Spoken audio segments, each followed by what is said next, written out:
সুপ্রিয় দর্শকবৃন্দ, আসসালামু আলাইকুম রহমতুল্লাহি ওয়া বারাকাতুহু।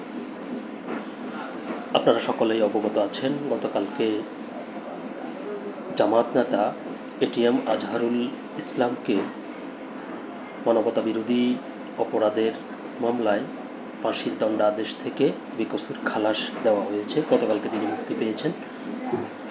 তো এই বিষয়টি নিয়ে আনু মোহাম্মদ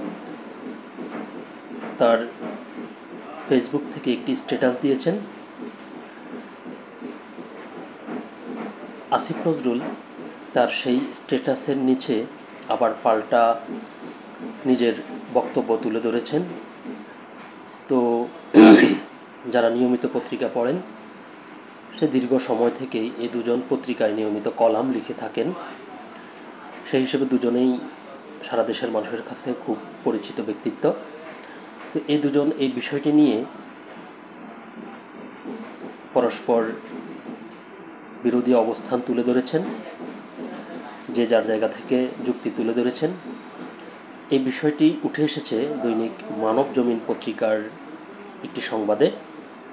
তো চলুন দেখি আমরা সেখানে যে কী বলেছেন তিনি।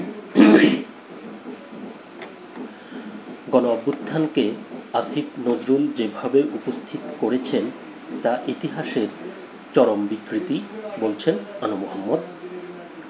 গণ অভ্যুত্থানকে আইন উপদেষ্টা ডক্টর আসিফ নজরুল যেভাবে উপস্থিত করেছেন তা ইতিহাসের চরম বিকৃতি বলে মন্তব্য করেছেন গণতান্ত্রিক অধিকার কমিটির সদস্য অর্থনীতিবিদ অধ্যাপক আনু মোহাম্মদ।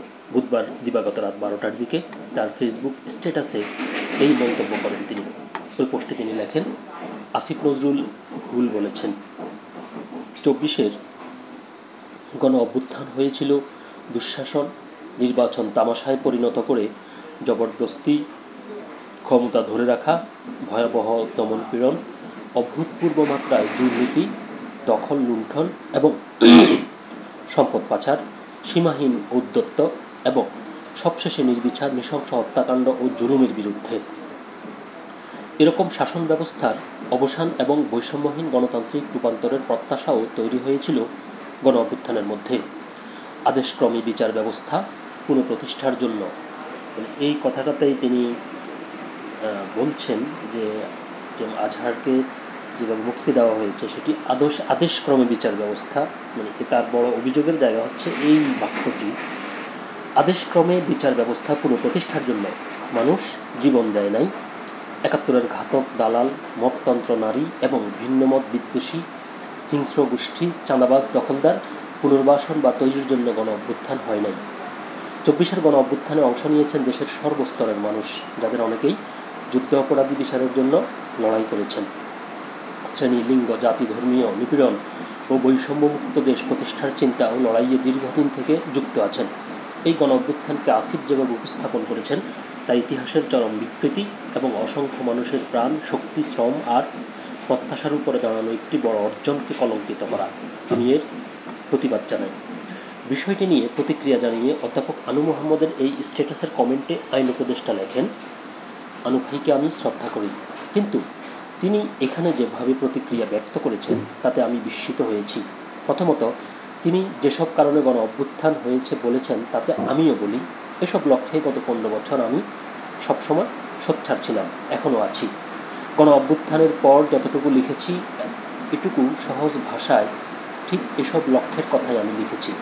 কিন্তু আনু ভাই, আমার পোস্টটা তো গণ অভ্যুত্থানের সার্বিক লক্ষ্য নিয়ে লেখা নয়, আন্তর্জাতিক অপরাধ ট্রাইব্যুনালে বিচারের বিষয় নিয়ে। আওয়ামী আমলে সেখানে কিভাবে বিচার হয়েছে তা তিনি নিশ্চয়ই জানেন। সেখানে বিচার হয়েছে মূলত ফাঁসির দাবি বাস্তবায়নের আন্দোলনের ডিকটেশনে।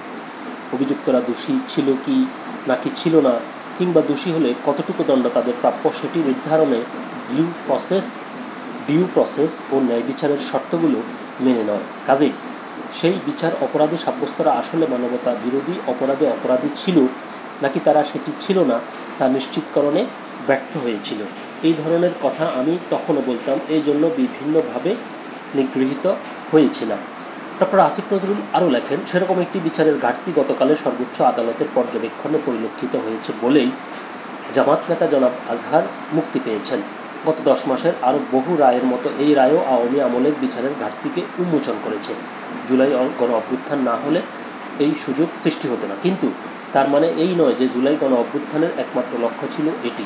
দ্বিতীয়ত, কোনো প্রমাণ ছাড়া স্বনামধন্য প্রধান বিচারপতির নেতৃত্বের এই বিচারকে আনু ভাই আদেশক্রমে বিচার ব্যবস্থা পুনঃপ্রতিষ্ঠা বলে অভিহিত করেছেন। আনু ভাই, আমি আপনাকে নিশ্চিত করি এখানে সরকারের কারো আদেশ ছিল না। এই ধরনের ঢালাও কথা না বলে আপনি বা অন্য কেউ রায়টি পর্যালোচনা করে বের করুন কোথায় এখানে আদেশের আলামত রয়েছে, কোথায় অবিচার হয়েছে। তৃতীয়ত, আপনি লিখেছেন এই গণ অভ্যুত্থানকে আসিফ যেভাবে উপস্থিত করেছেন তা ইতিহাসের চরম বিকৃতি এবং অসংখ্য মানুষের প্রাণ, শক্তি, শ্রম আর প্রত্যাশার উপর দাঁড়ানো একটি বড় অর্জনকে কলঙ্কিত করা। আপনার এই বাক্য আমাকে আতঙ্কিত করেছে। এতটা জেনারেলাইজেশন যদি আপনাদের মতো একজন মানুষ করে তাহলে বাকিরা কী করবে? তো মোটামুটি খবরটি এ পর্যন্তই ছিল। সকলে ভালো থাকবেন, সুস্থ থাকবেন। আল্লাহ হাফেজ।